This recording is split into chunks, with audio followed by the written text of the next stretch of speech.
ನಮಸ್ಕಾರ. ಒಂದೂರಲ್ಲಿ ಒಂದು ಕೋಳಿ, ಹಂದಿ, ನಾಯಿ ಮತ್ತು ಬೆಕ್ಕುಗಳು ಸ್ನೇಹಿತರಾಗಿದ್ವು.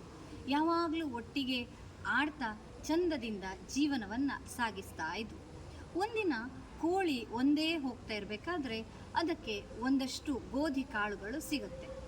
ಕೋಳಿ ಅದನ್ನು ತಗೊಂಡು ಬಂದು ಸ್ನೇಹಿತರ ಹತ್ರ ಕೇಳುತ್ತೆ, ನನಗೆ ಇದನ್ನು ಬಿತ್ತಲಿಕ್ಕೆ ಯಾರು ಸಹಾಯ ಮಾಡ್ತೀರಿ ಅಂತ. ಯಾರೂ ಒಪ್ಕೊಳ್ಳೋದೇ ಇಲ್ಲ, ನನಗಾಗಲ್ಲ ಅಂತ ತಪ್ಪಿಸ್ಕೊಂಡು ಬಿಡ್ತವೆ. ಆದರೆ ಕೋಳಿ ಮಾತ್ರ ಸುಮ್ಮನಿರಲ್ಲ. ಯಾರು ಸಹಾಯ ಮಾಡದಿದ್ರೂ ಅಡ್ಡಿಲ್ಲ, ನಾನೊಬ್ಬಳೇ ಇದನ್ನು ಬಿತ್ತುತ್ತೀನಿ ಅಂಥೇಳಿ ಆ ಗೋಧಿ ಕಾಳುಗಳನ್ನು ಬಿತ್ತತ್ತೆ. ಸ್ವಲ್ಪ ಸಮಯ ಆದ ನಂತರ ಆ ಗೋಧಿ ಕಾಳುಗಳು ಕಟಾವಿಗೆ ಬರುತ್ತೆ. ಆಗಲೂ ಅದು ಸ್ನೇಹಿತರನ್ನು ಕೇಳುತ್ತೆ, ಯಾರು ನನಗೆ ಇದನ್ನು ಕಟಾವು ಮಾಡಲಿಕ್ಕೆ ಸಹಾಯ ಮಾಡ್ತೀರಿ ಅಂತ. ಅವುಗಳೆಲ್ಲವೂ ನುಣ್ಚಿಕೊಳ್ತವೆ.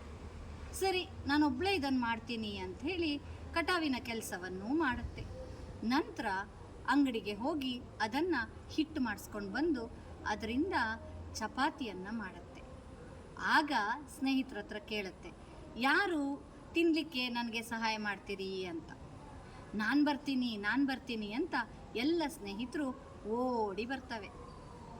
ಆಗ ಕೋಳಿ ಹೇಳುತ್ತೆ, ನಿಮ್ಗೆ ಯಾರಿಗೂ ಇದನ್ನು ತಿನ್ನುವ ಹಕ್ಕಿಲ್ಲ, ನಾನು ನನ್ನ ಮರಿಗಳ ಜೊತೆ ಇದನ್ನು ತಿಂತೀನಿ ಅಂಥೇಳಿ.